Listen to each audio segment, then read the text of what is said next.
The Young and the Restless spoilers. There are some returns in Genoa City that feel less like a homecoming and more like a lit match falling into a room that has been leaking gas for weeks. Lily's return carries exactly that kind of danger. The air is already thick with betrayal, bruised pride, unresolved loyalties, and the kind of family warfare that no one involved can honestly call noble anymore. By the time she steps back into the center of the storm, the damage has already spread so far that even the people claiming they want peace seem more interested in being vindicated than in saving what remains. That is what makes this confrontation so combustible. It is not just about whether Lily and Phyllis hate each other in this moment. It is about the fact that both women believe they were forced into their choices. Both women think the other one is rewriting history to look cleaner than she really is. And both women are carrying enough anger to make truth feel secondary. To punishment, Victor knew what he was doing. He had no intentions of handing over Chancellor to Lily. She'll never get it either. What a coincidence that Phyllis did the same thing to Billy. Phyllis didn't do it to Billy. Billy demanded she give UO Chancellor to get Jack back, which is what she did. The timing was just off. Lily's return to Genoa City was never going to be quiet because nothing about her absence or her reappearance has been emotionally neutral. Too much happened while she was away, and too many people made decisions in her name, around her name, or against the memory of what she once meant to Kane. When she walks back into town, she is not simply returning to old relationships. She is returning to a battlefield where every side has already told itself a flattering version of the story. In one version, Kane is the wounded man who was cornered, betrayed, and stripped of what should have been his. In another, Kane is the architect of his own disaster, a man whose ambition and desperation created the conditions for everybody else's worst instincts to flourish. In one version, Victor is a ruthless strategist protecting his empire the only way he knows how. In another, he is a manipulator so used to moving human beings like pieces that he no longer recognizes the wreckage he leaves behind as human at all. And in the version, Phyllis tells herself she was not a traitor, but a survivor, a woman who saw where the power was shifting and refused to let herself be buried under a sinking man's bad decisions. Lily returns to all of this knowing that no matter what she says, someone is going to accuse her of arriving too late, choosing the wrong side, or pretending she had cleaner hands than she actually did. I'm guessing in the next 2 weeks that Lily tells Victor the Chancellor deal is off and that Kane hates her guts and wants nothing to do with her. So she looks like a clown at this point, and everybody is furious with her, and I'm guessing that Kane and Phyllis will hook up again in April. And Lily will be jealous and furious all at the same time. That Kane went back to Phyllis while she has nothing and nobody that cares for her. And I'm guessing that Malcolm is back to help his daughter in the next few weeks to push her to fight for Kane. One thing I realized from Friday's episode is that despite Lily revealing that she was in on it with Victor on the fake kidnapping, Victor basically turned Lily and Kane against each other, which is disgusting from Victor. That is why the coming reunion with Phyllis carries such force. It is not only personal, it is ideological. Phyllis has always been one of those women who can turn self-justification into an art form.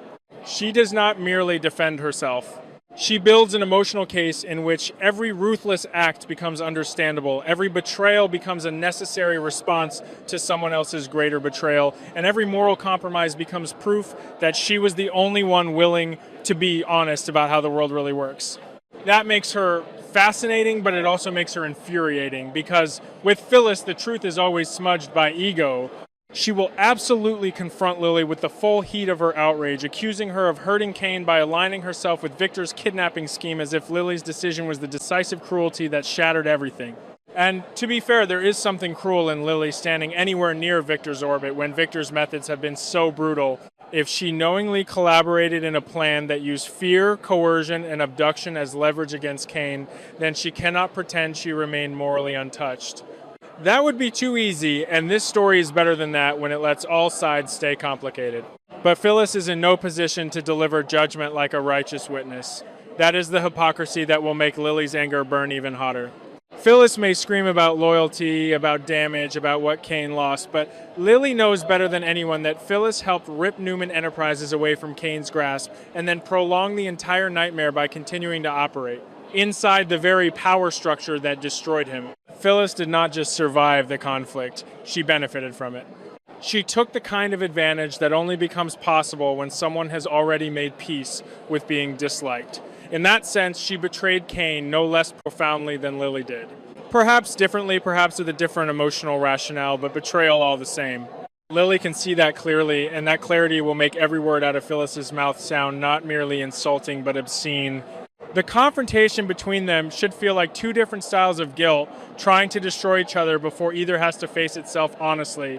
Phyllis's guilt is aggressive, deflective, almost theatrical. She turns guilt into accusation because as long as someone else looks worse, she can keep moving. Lily's guilt is more layered, more private, but no less dangerous. She carries herself with more restraint, yet underneath that restraint is a sharper kind of pain because Lily still cares how her choices define her. She still wants to believe there was a line she did not cross, a core of self that remained intact even while she stepped into morally contaminated territory. That is why Phyllis is so threatening to her. Phyllis does not just challenge Lily's decisions. She threatens Lily's self-image. If Phyllis is right even partly, then Lily has to admit she became the kind of woman who could stand beside Victor in a campaign against Kane. If Lily is right, then Phyllis becomes what she most hates, being seen as a parasite feeding on chaos while calling herself practical. What gives the story extra tension is the unresolved question of where Lily's loyalty truly lies. Up to this point, that question has become more dangerous than any single accusation because uncertainty breeds paranoia faster than proof. Lily's critics can accept that she is angry. They can accept that she wants Kane held accountable for his failures or manipulations. What they cannot accept is the possibility that Lily's silence, distance, and strategic behavior means she has transferred her loyalty somewhere far more disturbing. Rumors that Lily might actually be Victor's daughter would detonate the emotional structure of the entire conflict. Even if unconfirmed, the mere possibility changes the way every scene around her should feel. Suddenly, her alliance with Victor no longer looks like cold strategy alone. It begins to resemble recognition, instinct, even blood calling to blood in a way that frightens everyone around her, including perhaps Lily herself. That rumor is powerful not only because of what it would mean biologically, but because of what it would mean psychologically. Lily has always been a woman of intelligence, discipline, and emotional endurance, but Victor's shadow would reinterpret those qualities in a much darker light. If she is his daughter, or if she has discovered some truth that binds her to him more deeply than anyone realizes, then her collaboration with him stops being merely opportunistic. It becomes part of an identity crisis. Suddenly, she is not just choosing a side in a corporate war or a personal vendetta. She is confronting the horrifying possibility that the very instincts she has spent years refining may have come from the same bloodline that produces empire builders, emotional tyrants, and strategists who mistake domination for love. That is the kind of revelation that can crack a person open from the inside. A woman may spend her whole life believing she is defined by her choices, only to panic when she starts seeing inherited patterns in the choices she made under pressure. Personally, I think this is where the story becomes most interesting because it stops being a simple fight over who wronged Kane and becomes a deeper meditation on identity, power, and whether people are ever truly free of the family patterns. They spend years trying to resist. If Lily has indeed recognized something in Victor and Victor has recognized something in her, then their partnership should not be written as warm or sentimental. It should be deeply unsettling. Victor is not a man who offers tenderness without calculation, and Lily is not a woman who would step toward him lightly if she were not pulled by something she cannot easily explain. Their alliance, if real, should feel like two minds finding a brutal kind of coherence in each other. That does not make them innocent. It makes them terrifyingly effective. For Phyllis, this possibility would be intolerable. She already hates losing control of a narrative, and nothing would enrage her more than realizing that the woman she is confronting might not simply be Victor's temporary ally, but someone woven into his world at the deepest level. It would make Phyllis feel outmaneuvered in a way she cannot bear. She can fight a rival, she can scheme against an opportunist. What she cannot comfortably fight is blood legacy and the kind of tacit mutual understanding that emerges between people who see the world through the same ruthless lens. If Lily and Victor are truly aligned by more than convenience, Phyllis will sense it before she can prove it, and that intuition will make her more reckless. She will push harder, speak crueler, dig where she should not dig, and expose herself to retaliation she is not prepared to handle. The day of the confrontation on April 2 should not feel like a random argument erupting because two women dislike each other. It should feel like the moment several buried tensions finally lose the ability to stay buried. Phyllis approaches the clash, already armed with indignation, ready to weaponize Kane's pain as though she were its rightful guardian. He wants to accuse Lily of helping Victor wound him, perhaps even of using Kane's vulnerabilities to advance a broader agenda. There is real venom in that accusation because Phyllis knows how devastating it is to imply that someone did not simply hurt a man, but studied his weaknesses and handed them to his enemy. Yet Lily is too intelligent to let that stand uncontested. She will come back with the truth. Phyllis hates most that Phyllis participated eagerly in the dismantling of Kane's position, that she profited from the fall, and that her current moral outrage reeks of self-preservation dressed up as compassion. What makes that clash so rich is that both women are right, at least in part, and both women are lying also in part. Lily did stand too close to something ugly. Phyllis did betray Kane while pretending to act from necessity. Neither of them has the clean moral footing she wants. And because neither can fully win on the facts, they will inevitably descend into the more dangerous terrain of motive. That is where the deepest wounds are. Phyllis may accuse Lily of never loving Kane enough to protect him when it counted, of choosing power over loyalty, perhaps even of resenting Kane's hold over her life so much that she welcomed the chance to see him humbled. Lily may accuse Phyllis of being emotionally predatory, of inserting herself into every vulnerable situation, not to heal it, but to profit from the confusion. Once those accusations start flying, the battle stops being about events and becomes about character assassination. Kane, although absent from some of these immediate exchanges, remains the emotional center of the damage. Everyone claims to be talking about what was done to him, what he deserved, what he lost, what he forced others to do, but the truth is more uncomfortable. Kane has become both a real person in pain and a symbolic object onto which everyone projects their own guilt and self-justification. Lily measures her choices against what Kane once meant to her and against what she believes he became. Phyllis uses Kane's pain as evidence that other people crossed lines, perhaps because it distracts from the lines she crossed herself. Victor, if he is involved as deeply as rumored, may see Kane less as a man than as an obstacle whose defeat serves a larger order. The tragedy in that is obvious. A man can be deeply flawed and still be genuinely wronged. Kane does not have to be innocent for betrayal to wound him.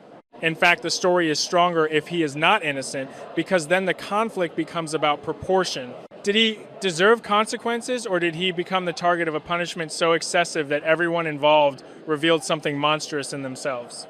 Lily's internal war over Kane should be written with real care, because this is where a lot of the emotional credibility lives. She cannot simply hate him or simply mourn him. She has too much history for that. There should be pieces of her that still remember the man he was when hope felt possible. Pieces that resent how deeply he disappointed her, and pieces that remain furious that anyone thinks her heartbreak gives others permission to narrate it for her. That complexity matters. If Lily aligned with Victor, whether out of strategy, desperation, blood recognition, or some combination of all three, she should still feel the sting of knowing that Kane will interpret her actions as final betrayal. And perhaps that is what hardens her further. Sometimes, the moment a person realizes they can no longer be understood by the people who once mattered most, they stop trying to appear gentle. They become colder, more exact, more willing to let others hate them if hatred grants clarity. Phyllis, by contrast, thrives on emotional noise because noise lets her avoid stillness. Stillness is dangerous for Phyllis because stillness invites self-recognition. So when Lily returns, Phyllis does not merely confront her to defend Kane. She confronts her because Lily's presence threatens to force a reordering of blame, and Phyllis cannot tolerate being repositioned as one of the central betrayers in a story she would much rather frame as survival. This is classic Phyllis, and it is why she works so well as a catalyst. She is often at her most honest when she is at her most dishonest, because her fury reveals exactly where her guilt lives. The intensity with which she attacks Lily will expose how deeply she knows she has blood on her own hands. The Victor factor looms over everything, like a storm front that refuses to pass. Even before any shocking truth is confirmed, his presence warps every moral equation. Victor has a talent for making terrible actions seem inevitable to the people carrying them out. He does not simply manipulate outcomes, he manipulates the emotional logic that leads people to believe those outcomes are justified. If Lily joined forces with him, then part of the story should examine how that happened. Did he offer her truth when everyone else gave her performance? Did he appeal to her anger, to her sense of betrayal, to her exhaustion with Kane's chaos? Or did he do something even more insidious and awaken in her a sense of belonging? She did not know she was starving for. That last possibility is the darkest because it means Victor would not have won Lily merely through power, but through emotional recognition.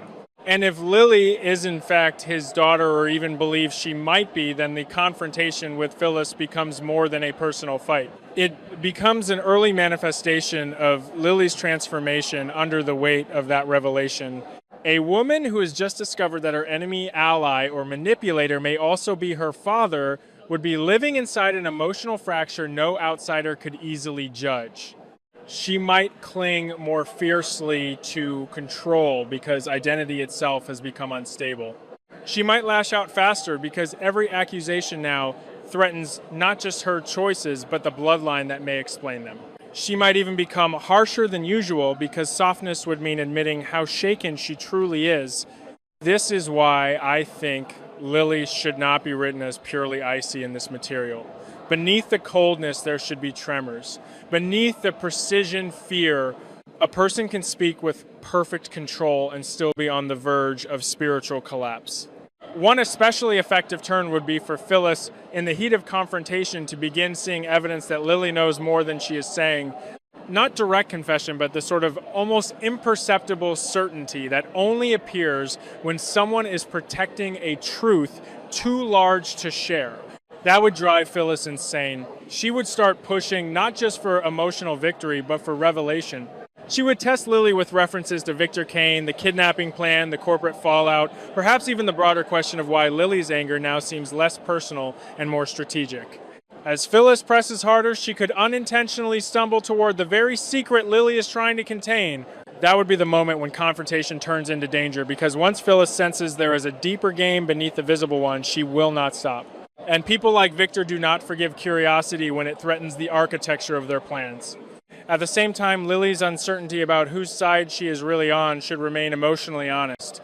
It would be too simple to say she belongs wholly to Victor now, or that she still belongs to Kane. The truth should be messier. She may be standing beside Victor for reasons that feel compelling, unavoidable, even strangely intimate, while still recoiling from what that alliance says about her. She may no longer trust. Kane may even feel disgusted by parts of what he became, but still ache when others use him as a casualty in their own power games. She may despise Phyllis's hypocrisy while recognizing fragments of her own in the mirror. That moral instability is not weakness. It is what makes her human, and it is why she is the right center of this kind of storm. She is not a cartoon villain twirling toward power. She is a woman being transformed by information, loyalty, and rage faster than she can fully understand herself. The wider emotional fallout in Genoa City should reflect that instability. People around Lily will begin choosing sides not based on evidence alone, but on fear, memory, and what version of Lily they want to believe still exists. Some will insist she has gone too far, that any alliance with Victor proves she has become cold beyond recognition. Others will argue that she was cornered long before anyone noticed, that Kane's own mistakes and Phyllis's opportunism helped create the exact environment in which Victor could recruit or awaken her. Those divisions matter because they show how one woman's identity crisis can become an entire town's moral battleground. In soap storytelling, the best conflicts are never fully private. They radiate outward, turning uncertainty into social fracture. Phyllis, of course, will not be content to lose the public fight, even if she starts losing the private one. If Lily leaves their confrontation with more control than she has, Phyllis will likely escalate in ways that expose how cornered she feels. She may begin digging into Lily's past, searching for proof of the Victor connection, tracing timelines, testing old assumptions. She may tell herself she is doing it to protect Kane or to expose corruption, but underneath that mission is panic. The possibility that Lily and Victor recognized each other and joined forces against Kane would not just threaten Phyllis strategically, it would humiliate her. It would mean she was fighting on the surface of a war whose true bloodlines and motives were hidden underneath. Phyllis can handle opposition. Humiliation is harder for her. Humiliation makes her volatile. And Kane himself, wherever he stands at this point, should feel the consequences of all of this in a way that complicates any easy sympathy. He may look at Lily and see only treachery. He may look at Phyllis and see a woman who exploited his collapse while pretending she had no choice. He may look at Victor and realize too late that he was never just fighting a rival, but perhaps walking into a family drama he never understood. That realization would be devastating because it strips a man of narrative control. Cain may have believed he was at the center of events, only to discover he was also being used as the proving ground for other people's loyalties, identities, and generational wars. That does not erase his own responsibility, but it makes his pain more tragic. There is something especially cruel about being punished, not only for what you did, but also for what you unknowingly represented to other people. From a dramatic standpoint, the most satisfying path forward is one where the April 2 confrontation is only the opening tear in a much larger fabric. Lily and Phyllis should leave that clash more entrenched, not less. Phyllis should become convinced that Lily is hiding a truth large enough to reorder everything. Lily should become more resolved that Phyllis is too compromised, too selfish, and too desperate for moral superiority to be reasoned with. Victor should sense that the pressure is building and start moving more decisively behind the scenes. And Cain should begin realizing that the betrayals surrounding him are not isolated acts, but pieces of a coordinated, emotional, and strategic collapse. The audience should feel that something much bigger has started moving, something that will not stop with one argument in Genoa City. I think the fairest judgment of Lily in this story is that she is neither the innocent victim Phyllis wants to discredit, nor the heartless traitor Cain may fear she has become. She is a woman in the middle of a brutal recalibration, one whose loyalties have been wounded, whose certainties have been shaken, and whose identity may be undergoing the kind of shift that makes every past relationship feel unstable. That does not absolve her of cruelty. It does, however, make her cruelty legible. Phyllis deserves the same fairness in a different way. She is not wrong to see damage in what Lily did, but she is profoundly wrong to speak as if she herself stood outside the destruction. That is what makes their rivalry so potent. Each woman contains a real grievance and a major blind spot. Each woman is armed with truths the other does not want to hear. By the end of this phase of the story, Genoa City should feel as though it is standing on the edge of a revelation that will make all prior loyalties look naive. Lily's return will not simply restart old tensions. It will expose how rotten those tensions had already become in her absence. Phyllis's fury will not just defend Cain, it will reveal how desperately she needs the past arranged in a way that spares her self-image. Victor's involvement will not merely intensify the conflict. It will suggest that the conflict was never as personal or as straightforward as others believed, and the rumor about Lily's true parentage, whether fully true, partially true, or still waiting for its final confirmation, will hover over every exchange like a blade. Because once a woman begins to suspect that the man she stood beside in war may also be the source of her blood, then no confrontation can stay simple. Every accusation becomes an identity wound. Every alliance becomes a family crime. Every betrayal becomes hereditary. That is the dark beauty of this plot. It is not just about who betrayed whom. It is about how betrayal changes shape when blood legacy and hunger for power enter the room. Lily's return is explosive because she does not come back to a city waiting to welcome her. She comes back to a city ready to define her, condemn her, claim her, or fear her. Phyllis reacts so violently because she senses that control over the story is slipping out of her hands. Cain remains at the center because everyone has built part of their moral defense around what was done to him or in his name. Victor lurks behind it all because his kind of influence turns personal pain into strategy with terrifying ease.